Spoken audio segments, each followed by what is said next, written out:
Hi, hello, hi. I am Jake, or Boba Builds, or Butt Punch, or basically however you met me, that's me right now. I just wanted to take this time to talk about my predictions for Planet Zoo in 2023. I see a lot of people doing it right now, and I want to throw my hat into the ring and start talking about my ideas. So, we're coming up on 2023. We've had 12 DLCs so far, 13 if you count the deluxe. So we should be seeing maybe a handful of DLCs coming out this year. And I just want to go through my list of my top favorite animals that I'm thinking of every time that a DLC is rolling around. I'm thinking, wow, what animal should be in this? There are some notable listers on my side that are constantly coming up in my conversations of like animals I want to see, right? So let's start off with the top, the big boy, the one that we all know about. I think we've been talking about this since the DLCs started to come out in the first place, but it's the red river hog, right? So this animal is found in Central Africa in the Congo area, making a perfect rainforest animal pack edition. If we go back to the rainforest, as they're doing with the biomes, maybe we could see the red river hog making an appearance in a rainforest biome. Similar to the wild boar, these animals are noted for their reddish coats, and the only other animals with this model rig is the African warhog and the Barbaroussa from the Southeast Asian DLC. So this would be our third hog in the game, and I think it'd be a good idea if we had some more people coming in saying, hey, I want more piggies. I want to see more piggies. We only have 2 pigs. Let's bump that up to 3. And this animal is, found in zoos across the world, so it would be very easy to see somebody put a red river hog in their zoo. The secretary bird. All right, this is a wild animal. When I think about the African savanna and all the animals that we get in the African savanna, I keep thinking about the small flightless birds or the medium-sized flightless birds. I know we have the ostrich. That's great. We also have the emu, and we also have the flamingo, and we have the cassowary. But those, terrestrial birds are things that I want to see in the zoo, right? So the secretary bird, it's an endangered bird that lives in Central and Southern Africa, has large crane-like legs, and it's largely land-based. They also can be found in zoos across America, right? Where, San Diego, Oklahoma City Zoo, they have one of these. I think it's a fantastic animal. If we get back to Africa, if we get back to the grasslands, maybe it might not happen. Maybe we'll have a savanna, or maybe we'll have a desert pack that this can come in on. I think it's a fantastic animal. It's very unique looking, very vibrant, and I can see it having some very unique, animations. And I know everyone's thinking about the shoebill.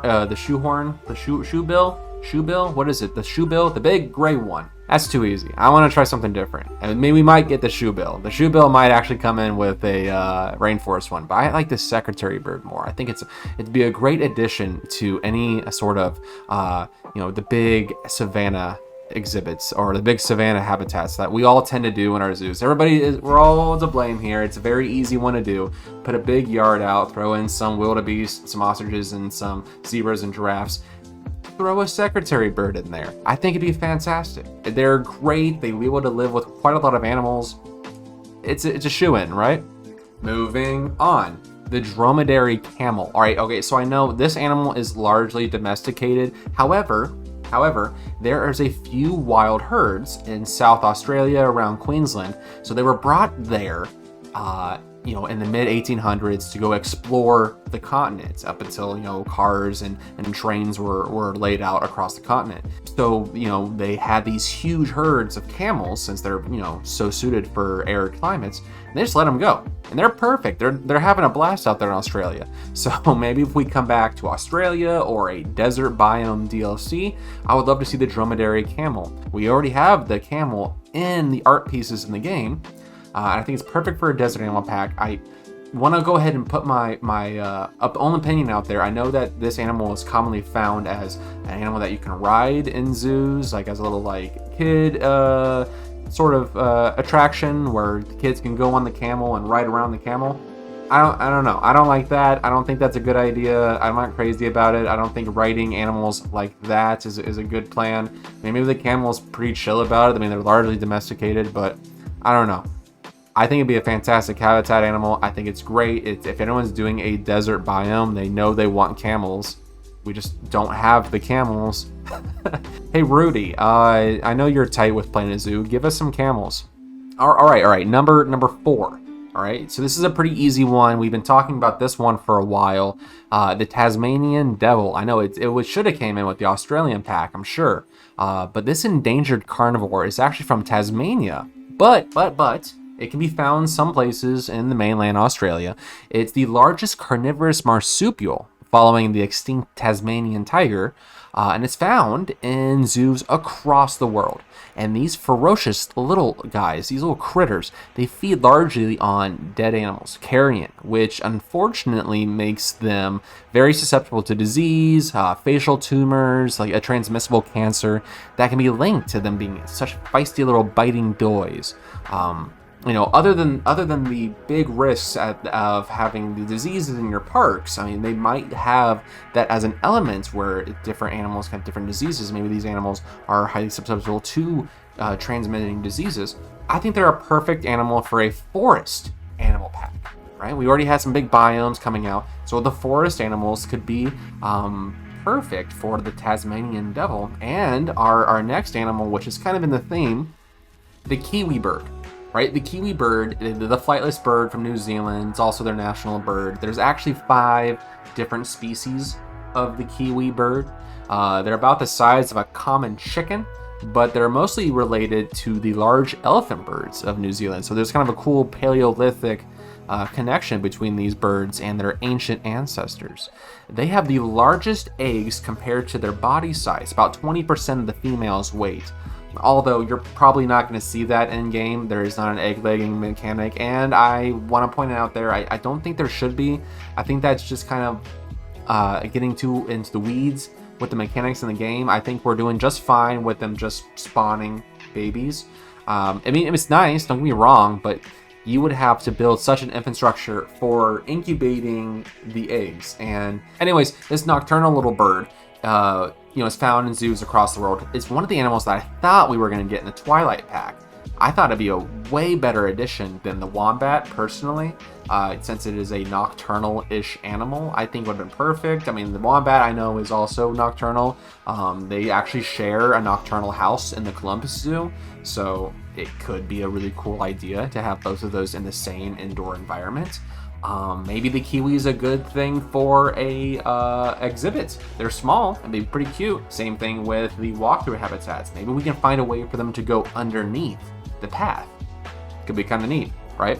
Speaking of neat animals, let's move it along. We're getting pretty close here to the end. The markhor goat. Now, I have seen this animal in zoos. I think it's a perfectly displayed a goat animal. It has very fantastical horns. It's the national animal of Pakistan and is found all across Central Asia, making it a fantastic animal for a mountain biome pack. Mountains. We don't have a whole lot of mountain animals. And these are also found in zoos across the world. They're big, they're beautiful, they fit that very easy ungulate animal build for the game. You can plop this animal right on top of the ibex or maybe the Dall sheep, right? So you won't have to make a whole new rig for this animal. Let's see it happen playing a zoo. I want to see the markhor. Speaking of mountainous animals, I want to move over to Ethiopia, the Ethiopian highlands, for the I'm gonna butcher this name. I hate this. The gelada mountain baboon. So these animals live in Africa across the Ethiopian highlands and ranges that reach nearly 10,000 feet above sea level. Right? It's actually most baboons are omnivores. This one primarily eats grass. Primarily, right? I mean, they'll groom each other and eat insects, right? Them good bugs that we all saw in Lion King. But this animal is predominantly eating grass. They're grazers, actually, and they roam in social packs of hundreds that consist of smaller family groups, highly social animals with a complex vocalization that are actually thought to be near human levels. Now, they're not typically found in zoos, but I think they would also be perfect for a mountain animal pack alongside the markhor goat. I can see us putting them together with the alpine ibex because we actually see ibexes and the gelato, the gelato ice cream baboon here foraging together and looking over each other in the case of wolves. Right, so they're social animals. They might even get an enrichment bonus if they have the goats with them. It'd be kind of cool, huh?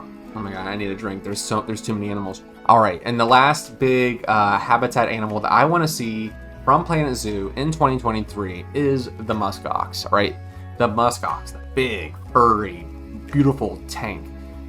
It's an Inuit name actually. It means the bearded one. Right, this ancient animal dates its history all the way back to the Pliocene and the Ice Age, making this one of the longest lived species types, right, seen today. I think it's a perfect animal for the tundra and taiga. You might be able to slip it in with the mountain pack if you wanted to, because there's not a whole lot of animals that you could put in with a tundra and a taiga pack. I know we already had an Arctic DLC, so they kind of cleared the room out for, polar bears, penguins, sheep, foxes, wolves. There's still some animals out there. The musk ox. Let's go see the musk ox. I want to see the musk ox. They're very widespread. They live all across the Arctic, the northern Arctic area, Greenland, Norway, Siberia. They're even introduced in Canada and Alaska in farms where they're farmed for their wool. The downy coats underneath them are actually really fantastic for sweaters. Not that I'm wearing one right now, but I hear it's fantastic. And they come in large herds.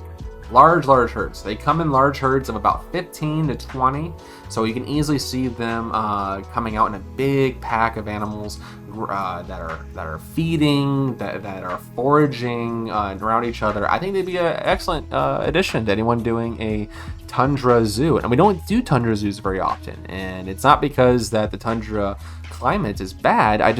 We don't have a whole lot of tundra animals. I want more cold animals, right? Okay, all right, lastly, we got the last one on the list, and I know everyone was asking, hey, where's our walkthrough animal? Three-toed sloth. The three-toed sloth. All right, so this animal is native to the northern parts of South America, perfect for a walkthrough exhibit. I mean, they sleep like 15 to 18 hours a day, which makes it a perfect animal to slowly hang around on vines and climbing structures. I can easily see them having a quick little walkthrough animation where one or two, maybe three of them are in the same enclosure, and they're just rotating between climbing structures across the path. Maybe one of them that goes across the path too. That'd be kind of cool. Anyways, these animals are actually shown in the game. They're already in the game, right? They're in the posters in the veterinary hospital. So if you go to the veterinary hospital in the game, right, go inside the building, and take a look to the right, I think. There's a poster with the sloth on it. So Planet Zoo, you've been hinting the sloth for a while. Now we have a bigger enclosed environment where the animals can be on an animation loop. Let's see the sloth. I think they're found in zoos across the world. I want to see it. It's perfect. Plus, when we're getting to a tropical rainforest DLC with the red river hog, I want to see the sloth in there too. Let's see it. Come on. Cowards? I'm not going to call you cowards. I'm kidding. You guys are great. This game brings me so much joy and happiness. I can tell that everybody on the dev team is like in love with the game. Every time that they put out a DLC, you can see the passion, you can see the drive, you can see that they actually care about the game. And anyways, thank you. That's me. I am Jake. I am Boba Builds. I am your best friend. I am your dungeon master. I am the guy that you rented a boat with. And I'll be back next time for more Planet Zoo content. Thank you. And I'm so glad you got to be here today.